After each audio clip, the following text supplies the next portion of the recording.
Welcome back to the Beyonce Beat, your ultimate source for the pulse of what's happening. Get ready, because the news cycle is spinning faster than ever, and we've got the inside scoop you absolutely cannot afford to miss. We're diving headfirst into a whirlwind of updates that are making waves across industries. First up, we're heading to the Toronto International Film Festival, where a director is making a bold statement with her highly anticipated sophomore feature, aiming to prove her debut wasn't a fluke. Then, we'll shift gears to the heartwarming world of Hollywood families, where a legendary comedian is keeping it all in the family, with his daughters stepping into the spotlight. But that's not all. We're also tracking a powerful literary voice, speaking out against controversial new policies.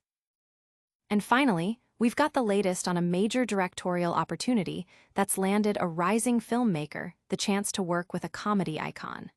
Stick around, because you won't want to miss a single beat. Make sure you're subscribed and hit that notification bell so you never miss an update. Filmmaker faces sophomore slump fears with new release. As a music journalist, Chandler Levack once explored the concept of the dreaded sophomore slump that many bands encounter with their second album. Now, as a filmmaker, she intimately understands the profound anxiety those words can evoke in creators. Shortly before her second feature film, Mile End Kicks, was set to make its grand debut at the Toronto International Film Festival, Levack confessed to feeling a palpable sense of nervousness. Her debut film, I Like Movies, garnered significant acclaim at the festival 3 years prior, and she openly wonders if her new, semi-autobiographical comedy will meet the elevated expectations. It's like I made a cool indie album that broke through and got highly rated on Pitchfork, and now I'm back with a new album, Levack mused. I think I'm worried, are they still gonna like it? Do they think I lost my sound? These feelings of apprehension are not entirely novel for Levack. She experienced similar trepidation leading up to the release of I Like Movies. The coming-of-age dramedy, which centered on a video store clerk, emerged as one of the standout hits of TIFF in 2022, firmly establishing Levack's presence in the Canadian filmmaking landscape.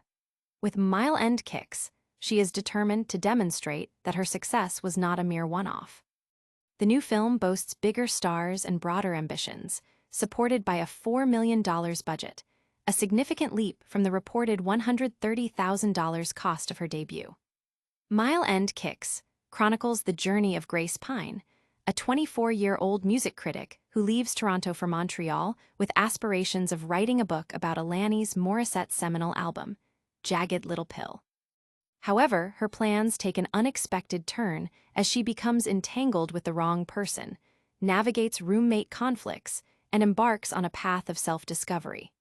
The film culminates in a final scene designed to elicit both uncomfortable laughter and profound recognition from the audience. Barbie Ferreira, known for her role in Euphoria, portrays Grace with a nuanced performance that highlights the endearing nature of her character's missteps. Jay Baruchel joins the cast as a cringeworthy music editor whose ethical compass is notably skewed. Levack, 37, originally drafted the script a decade ago, drawing from her fresh experiences working for publications like Spin and The Village Voice. Initially titled Anglophone, she envisioned it as a passion project to be realized once a larger budget became available. The success of I Like Movies provided the crucial financial backing, enabling her to secure an Ontario-Quebec co-production that facilitated shooting in Montreal, the city where the story unfolds. Levack emphasized the necessity of setting Mile End Kicks in Montreal to authentically capture the city's music scene at its zenith in the early 2010s. She expressed surprise at how vividly her memories resurfaced during production. I thought that I would have more distance from it, but shooting the film made me realize how visceral a lot of those experiences still are, she explained. I was at these tiny loft shows, seeing Grimes and Mac DeMarco play to 75 incredibly inebriated people, and feeling like I was at the center of the universe. Her penchant for preserving mementos from her past proved invaluable. Some of Ferreira's costumes are direct imports from Levack's own wardrobe, including a vintage Spin magazine t-shirt and a distinctive purse. This movie is an absolute treasure trove of iconic indie sleaze fits, Levack remarked, adding, But it's a little surreal to see someone who's doing such an excellent job personifying a feeling in a scene that you wrote also wearing your old clothes.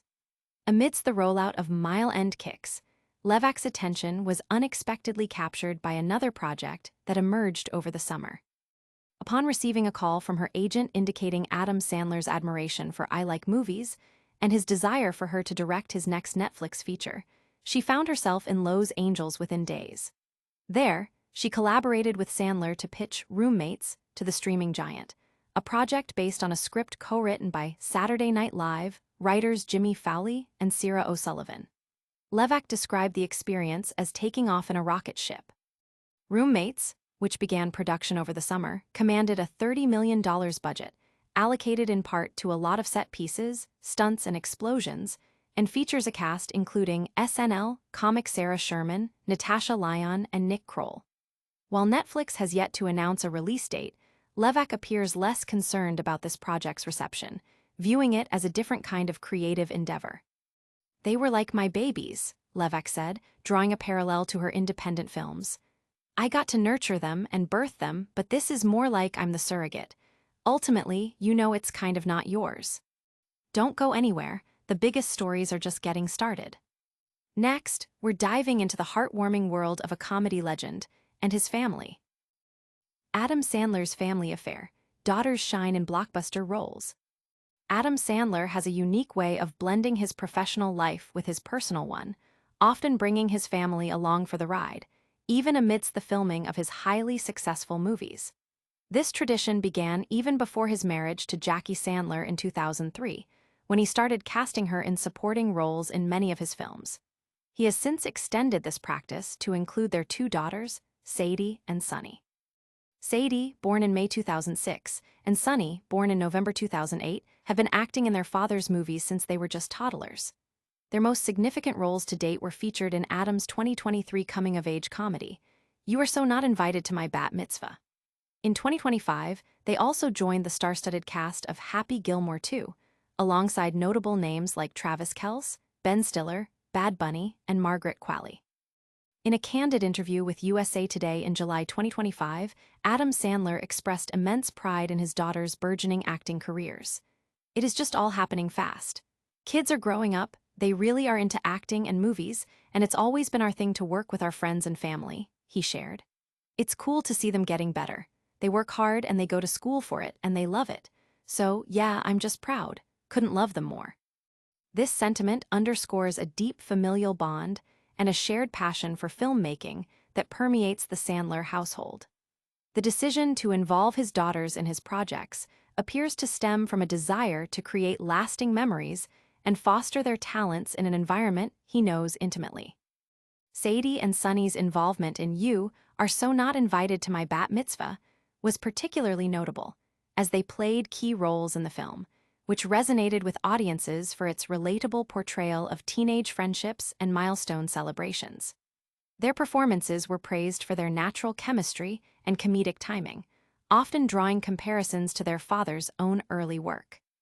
The film's success further solidified the family's collaborative approach to filmmaking, demonstrating that working together can yield both critical and commercial triumphs. The casting of Sadie and Sunny in Happy Gilmore 2 represents another significant step in their acting journeys. Joining a cast that includes a mix of established stars and popular cultural figures, they are poised to gain even greater exposure.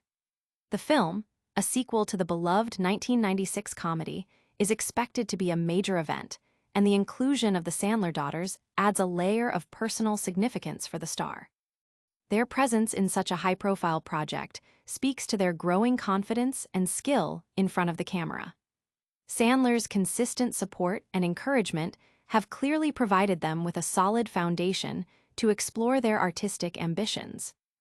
Beyond the on-screen collaboration, the Sandler family's commitment to nurturing their daughters' interests extends to their education. Sandler mentioned that they attend school for acting, indicating a serious approach to developing their craft. This dedication to both professional development and academic pursuits highlights a balanced perspective on their careers. It suggests that while they are enjoying the excitement of Hollywood, they are also being equipped with the necessary training and knowledge to succeed in the long term. The family's emphasis on hard work and continuous improvement is a testament to Sandler's parenting philosophy, which prioritizes genuine passion and dedication. Fans have often noted the genuine warmth and affection that Adam Sandler displays towards his wife and daughters, both in interviews and through social media. This public display of familial love is a significant part of his appeal, making him a relatable and beloved figure. The continuation of this tradition in his professional life further strengthens that connection with his audience, who appreciate seeing him share his success with the people closest to him. The Sandler family's story is one of shared dreams, unwavering support, and the joy of creating together, proving that sometimes the best collaborators are the ones closest to home. Stay tuned, because the conversation around creative expression and intellectual freedom is heating up. Next, we're hearing from a literary titan on a matter of great importance. Literary giant Margaret Atwood pens scathing response to Alberta book ban. Margaret Atwood, the celebrated author of The Handmaid's Tale, has unequivocally condemned a proposed book ban in Alberta that threatened to remove over 200 books from public school libraries. The ban, which was slated to take effect on September 2nd, coinciding with the return of Edmonton public school students to classrooms, was temporarily put on hold just days later. Atwood's iconic novel, which inspired the acclaimed Hulu series, was among the titles targeted for removal. The list also included timeless classics such as Brave New World by Aldous Huxley, The Great Gatsby by F. Scott Fitzgerald, and George Orwell's 1984. Furthermore, works by renowned authors like George R.R. Martin, Stephen King, Judy Blume, and Maya Angelou were also included in the proposed ban. The policy primarily aimed to restrict access to materials containing explicit sexual content for students from kindergarten through grade 12. However, a nuanced distinction was made for older students in grades 10 and up, who would still have access to non-explicit sexual content, defined as a depiction of a sexual act that is not detailed or clear. This fine line proved to be a point of contention and confusion. In response to the impending ban, Atwood, aged 85, took to social media platform X, formerly Twitter, on Sunday, just before the policy's intended implementation. She shared a new, concise piece of literature she had penned, which satirically critiqued the measure. Atwood wryly suggested that her new piece was suitable for 17-year-olds in Alberta schools, implicitly contrasting it with her own seminal novel, which was deemed inappropriate for younger audiences under the ban. Her short story began, "John and Mary were both very, very good children. They never picked their noses or had bowel movements or zits. They grew up and married each other and produced 5 perfect children without ever having sex." Atwood continued her critique, noting that despite the couple's claimed Christian faith, they did not embody the teachings of Jesus, but instead practiced selfish, rapacious capitalism. The narrative concluded with a pointed jab at the provincial leadership. So they lived happily ever after. But while they were doing that, The Handmaid's Tale came true, and Danielle Smith found herself with a nice new blue dress but no job. This final line directly referenced Alberta's premier, whose government had ordered the book ban, drawing a stark parallel between her fictional cautionary tale and the real-world political climate. Following the temporary pause on the ban enacted on Tuesday, Premier Danielle Smith addressed the situation, stating that the policy was being revised and that the list would not ultimately target classic novels. "It'll be paused for a couple of hours while the ministerial order is rewritten," Smith was quoted as saying by the CBC. "The direction will be to take books with pornographic images out of the libraries and to leave the classics alone. I think that there was some misunderstanding of the order, so it's being made clear." She expressed hope that school boards would comprehend the government's intentions. Amidst this ongoing confusion, Atwood reiterated her stance in a brief statement to the New York Times, asserting, "Kindergarten students should not be reading it, no contest, but they weren't anyway, but 17-year-olds. The debate highlights the complex challenges of content moderation in educational settings and the role of prominent voices in public discourse. The Edmonton Public Schools Board, the second largest in Alberta, was among those affected.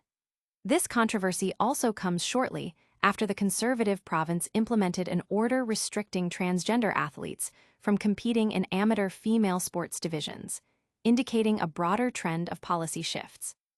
And finally, we have an incredible update on a director's meteoric rise in Hollywood. Next, we'll reveal the story of a filmmaker landing a massive project with a comedy legend. Chandler Levack's Hollywood rocket ride, directing Adam Sandler's next Netflix feature.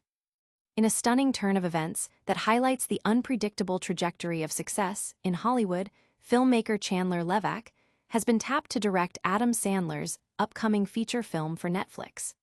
This remarkable opportunity arose shortly after Levack was deep in the post-production phase of her own highly anticipated second feature, Mile End Kicks, which premiered at the Toronto International Film Festival.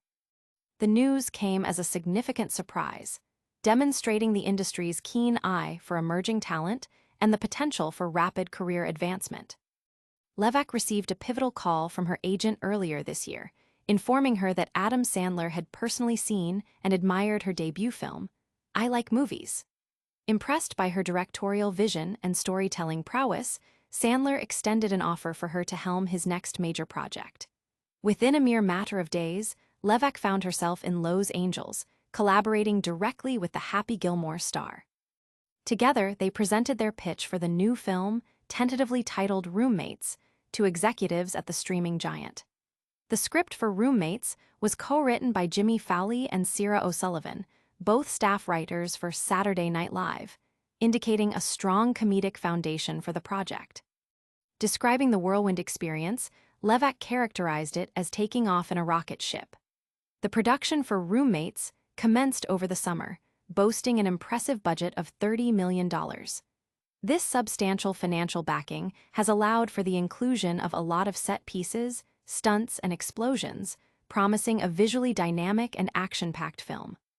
The ensemble cast is equally impressive, featuring SNL comedian Sarah Sherman, alongside acclaimed actors Natasha Lyonne and Nick Kroll. The combination of Levack's fresh directorial perspective, Sandler's star power, and a talented supporting cast positions Roommates as a highly anticipated release. While Netflix has not yet disclosed a release date for Roommates, Levack's apparent lack of anxiety regarding its reception, at least for the moment, contrasts with her feelings about her independent films. She reflected on her earlier works, "They were like my babies. I got to nurture them and birth them." However, she views the Sandler project through a different lens, but this is more like I'm the surrogate. Ultimately, it's kind of not yours. This perspective suggests an understanding of the collaborative nature of large-scale studio productions, where the director's role, while crucial, is part of a broader creative ecosystem. It also hints at a maturity in her approach to filmmaking, recognizing the distinct pressures and rewards associated with different types of projects. The success of I Like Movies undeniably played a crucial role in opening these doors for Levack. Its warm reception at TIFF and subsequent critical praise brought her to the industry's attention, paving the way for opportunities like Mile End Kicks and now, the collaboration with Adam Sandler. This trajectory underscores the importance of a strong debut in launching a filmmaker's career, especially in a competitive landscape. Levack's journey from independent film to directing a major studio production in such a short span is a testament to her talent, ambition, and the power of a well-received first feature. Her ability to transition between personal, indie storytelling, and large-scale commercial projects indicates a versatile and promising future in filmmaking. That's all the news we have for you today, but stick around for a quick recap and your chance to connect. And that's a wrap on today's hottest updates. We've seen a director proving her mettle with a new film and landing a massive Hollywood gig. We've celebrated a comedy icon keeping it all in the family with his daughter's rising careers. We've heard a literary legend speak out powerfully on important issues. Don't miss out on any of the action. Make sure you're subscribed, hit that notification bell, leave us a comment with your thoughts, and follow us on all social media platforms for even more. We'll see you next time on the Beyonce Beat.